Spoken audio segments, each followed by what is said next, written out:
सात्विक खाने के साथ साथ कि दूसरा वाटर थेरेपी कि सुबह हमें 5-6 लीटर पानी कम से कम पिएं, क्योंकि जितना हम अंदर पानी पिएंगे उससे हमारा अंदर का वो होगा, सफाई हो जाएगी। नरिशमेंट की बात कर रहा हूं कि पहले नरिशमेंट कि इसको शरीर को हमने क्या आहार देना है, क्या आहार देना है। तो और तीसरी बात इसके अंदर कि जहां जो भी हमारा वातावरण है उससे भी हमें इससे खुराक मिलती है कि साफ सुथरा रहना, सब कुछ वातावरण को चारों तरफ से साफ सुथरा रखना, और ऋतु की जैसे और ऋतु की सब्जियां खाना, ये सारी ये बातें, ये प्रॉपर नरिशमेंट के अंदर सारी चीज़ें आ जाती हैं। तो प्रॉपर नरिशमेंट पहला आधार है शारीरिक तंदुरुस्ती का कि हम इसको जो शरीर को दें प्रॉपर नरिशमेंट, प्रॉपर चीज़ें दें। दूसरा आधार है आराम, रेस्ट। अगर हम शरीर को रेस्ट नहीं देंगे तो भी ये मतलब मशीनरी है हमारी, it is just like machine. अगर हम इसको आराम नहीं देंगे तो भी नहीं चलेगा ये। तो दूसरा है आराम। तीसरा है एक्सरसाइज।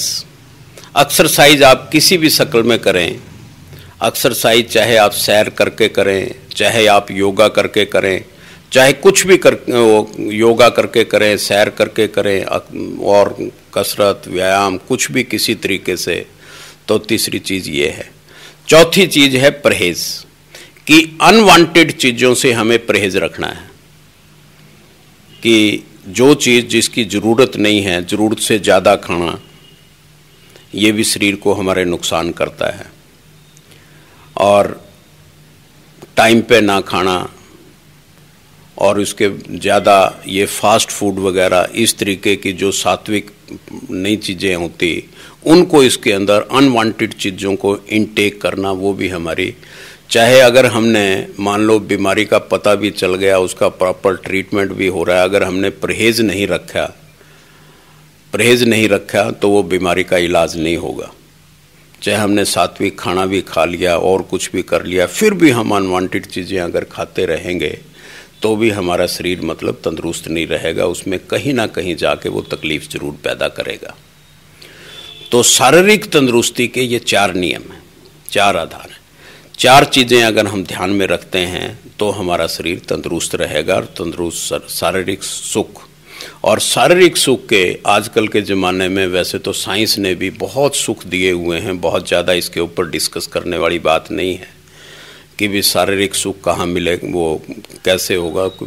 तरह तरह के साधन बनाए हुए हैं कि शारीरिक सुख के लिए साइंस ने भी साधन बनाए हुए हैं। और दूसरी चीज़ ये है क्योंकि ये शरीर हमारा प्रकृति के 5 तत्वों का बना हुआ है, जितना हम इसको नेचर के नज़दीक रखेंगे उतना ये ठीक सुख, उतना लॉन्ग लास्टिंग सुख रहेगा।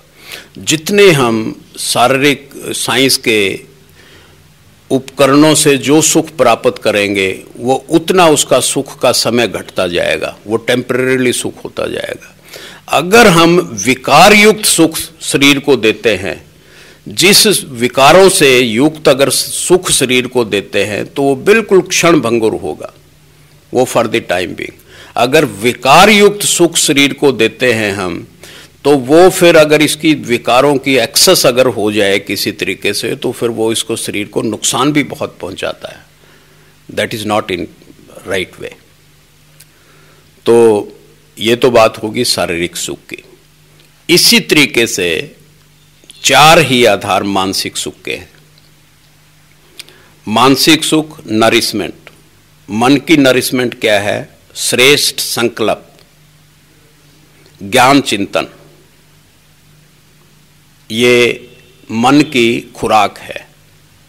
अगर हम श्रेष्ठ संकल्प मन में दौड़ाएंगे, देंगे इसको श्रेष्ठ संकल्प, ज्ञान की बातें देंगे, तो वो इसकी खुराक है। दूसरी रेस्ट। रेस्ट मन का क्या है? रेस्ट है मेडिटेशन, कि मन का काम है विचार पैदा करना, विचार करने की शक्ति। जितना हम इसको मेडिटेशन, परमात्मा के साथ योग लगा के विचारों से मुक्त करेंगे, उतना इसको आराम मिलेगा, उतना इसके अंदर ताकत आती जाएगी। तीसरी चीज है एक्सरसाइज, मन की एक्सरसाइज। मन की एक्सरसाइज है पॉजिटिव थिंकिंग, सकारात्मक सोच, कि हम इसको सकारात्मक सोच देते रहें तो ये फिर राइट डायरेक्शन में ठीक रहेगा। और परहेज इसका क्या है? विकारों से परहेज रखना है। जो वाइसेस, विकारों से जितना हम इसको दूर रखेंगे उतना ही है। तो ये है मानसिक सुख, मानसिक स्वस्थता, कि हमारा मन जितना स्वस्थ होगा उतना सुखी होगा। तो ये शारीरिक सुख और मानसिक सुख।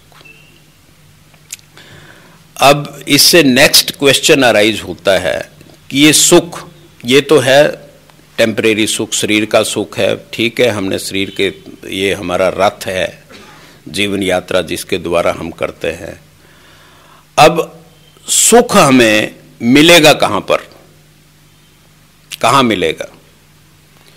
एक कहानी है, कहानी का मैं पीछे जैसे पीस ऑफ माइंड चैनल के ऊपर एक बहन बतला रही थी इसी सुख और शांति के ऊपर प्रवचन करते हुए, तो बहुत अच्छे ढंग से उसने बतलाया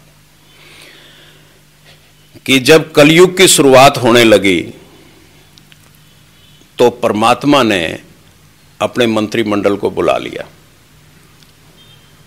और वो कहने लगे, बोले भी अगर कलयुग के अंदर भी सुख और शांति दे दी तो फिर कलयुग और सतयुग में फर्क क्या रहेगा?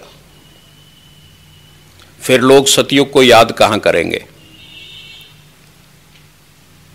तो बोले भी सुख और शांति को कहां छुपा के रखें, कहां छुपा के रखें? तो कोई कहने लगा, अगर जी इसको आसमान में छुपा दो ताकि इंसान के हाथ ना लगे। तो परमात्मा कहने लगे, अगर भी कलयुग के अंदर साइंस की इतनी डेवलपमेंट होगी और इंसान का दिमाग इतना खुराफाती होगा कि वो आसमान में भी पहुंच जाएगा, वहां से भी निकाल लाएगा। तो दूसरा कहने लगा, जी इसको पाताल में छुपा दो।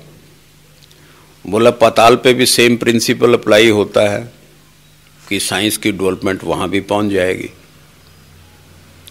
तीसरे ने कहा, जी समुद्र की तह के अंदर इसको छुपा दो। बोले भी वहां भी यही बात है, साइंस की इतनी डेवलपमेंट होगी और इंसान का दिमाग खराफाती इसी उसमें रहेगा। तो फिर चौथे ने उसको क्या राय दी? बोला कि जैसे भगवान मिर्ग के अंदर कस्तूरी जहां छुपाई हुई है ना अंदर, और उसको सुगंधी तो आती रहती है उसकी, और मिर्ग तृष्णा उस कस्तूरी की सुगंधी के चक्कर में चक्कर काटता रहता है। तो कलयुग के अंदर मिर्ग तृष्णा जैसी वृत्ति होगी इंसान की कि बाह्य बाहर शरीर और शरीर से जुड़ी हुई भौतिक चीजें, दुनियादारी की चीजों के अंदर चक्कर काटता रहेगा बाहर, वो अपने अंदर झांक के नहीं देखेगा। तो सुख और शांति को इंसान के अंदर डाल दो कि इंसान अपने अंदर झांक के देखेगा नहीं, और मिर्ग तृष्णा की तरह मिर्ग की तरह चारों तरफ वो चक्कर काटता रहेगा दुनियादारी के अंदर, अपना शारीरिक सुख में लगा रहेगा या भौतिक चीजें जो हमारे शारीरिक शरीर से, दुनियादारी से जुड़ी हुई हैं, उनको इकट्ठा करने में लगा रहेगा और उसको अपने अंदर झांकने का मौका ही नहीं मिलेगा, ना वो अंदर झांक के देखेगा, और इतना उसमें अंदर कलयुग का वक्त कट जाएगा। तो असली सुख और शांति ये परमात्मा ने इंसान के अंदर डाली हुई है। अगर किसी को असली सुख और शांति चाहिए, वो परमानेंट सुख और शांति वो इंसान के अपने अंदर मिलेगी, उसको अपने अंदर झांकना पड़ेगा। बाकी की जो है वो परमानेंट सुख और शांति वो टेम्परेरी है। आप उसको साइंस के साधनों से या और किसी तरीके से उसको कितना ही वो कर लो, but that is temporary. Permanent सुख और शांति आपको अंदर मिलेगी। अब हमारे अंदर क्या चीज है? अंदर अब जो असली जो ज्ञान की बात है वो हमारे अंदर से अब यहां से शुरू होती है। अंदर हमारे, जैसे हमने जीवन की परिभाषा लेते हुए कि ये आत्मा है, आत्मा की यात्रा का सफल है, जीवन ही हमारा आत्मा की यात्रा का सफल है। अंदर आत्मा है, जब तक ये आत्मा हमारे शरीर में है तब तक हम जीवित हैं। आत्मा शरीर से निकल जाती है, वी आर डेड। तो बाकी का तो असली चीज हमारे अंदर आत्मा हुई। आत्मा की वो 3 शक्तियां हैं, मन, बुद्धि और संस्कार। मन, बुद्धि और संस्कार। मन है विचार करने की शक्ति, बुद्धि है निर्णय करने की शक्ति, और संस्कार है जो हमने कर्म किए हुए हैं ना। एक तो हमने पिछले इस शरीर धारण करने से पहले किए हुए, और एक हम इस शरीर धारण करने के बाद में जो हम कर्म कर रहे हैं वो इकट्ठे होके संस्कार का रूप ले लेते हैं। तो ये 3 शक्तियां हमारे अंदर हैं।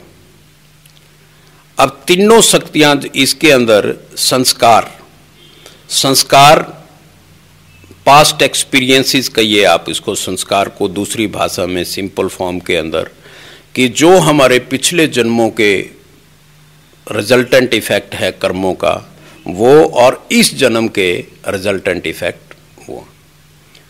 दूसरा है बुद्धि। बुद्धि की खुराक है ज्ञान। अब ज्ञान क्या है? ज्ञान, एक डॉक्टर सतीश गुप्ता भाई हैं, माउंट आबू में बहुत लर्नड आदमी हैं, तो उन्होंने ज्ञान को बहुत सिंपल भाषा में समझाया कि ज्ञान 4 अक्षरों में सीमित है, ABCD। A मीन्स आत्मा, B बाबा, बाबा मीन्स परमात्मा, ब्रह्मा बाबा नहीं, परमात्मा। B मीन्स परमात्मा। C क्रिएशन, रचना। D drama, D drama. तो बोले सारा ज्ञान, सृष्टि का ज्ञान ABCD, आप, बाप, रचना और ड्रामा, इन 4 चीजों के अंदर सारा ज्ञान आ जाता है। तो ये चारों इसके ज्ञान आत्मा की, आपने अपने आप को पहचान लिया कि आप हैं कौन। आप आत्मा शरीर रूपी वस्त्र धारण करके सृष्टि मंच पर अपना पाठ बजा रही हूं। असली मेरा घर परम धाम है, परम धाम में मैंने जाना है। तो अपने बारे में सबसे पहले अपना ज्ञान, फिर परमात्मा का ज्ञान कि सब निराकार, सृष्टि का रचने वाला, सब कुछ, हर चीज सब उसी के हाथ में, सब कुछ वहीं पर है, परमात्मा। ये रचना, फिर सृष्टि, माया, जड़, चेतन, ये सारी बातें, सृष्टि की सारी रचना कैसे रची, क्यों रची, कैसे रची, और फिर ये सृष्टि का ड्रामा, आदि, मध्य, अंत, 4 युग, सतयुग, त्रेता, द्वापर और कलयुग। तो सारा ज्ञान हमारा, अगर हम इसके ऊपर वो चिंतन करके, ये हमारी बुद्धि की ज्ञान खुराक है कि, और ज्ञान का सबसे बड़ा स्रोत है परमात्मा।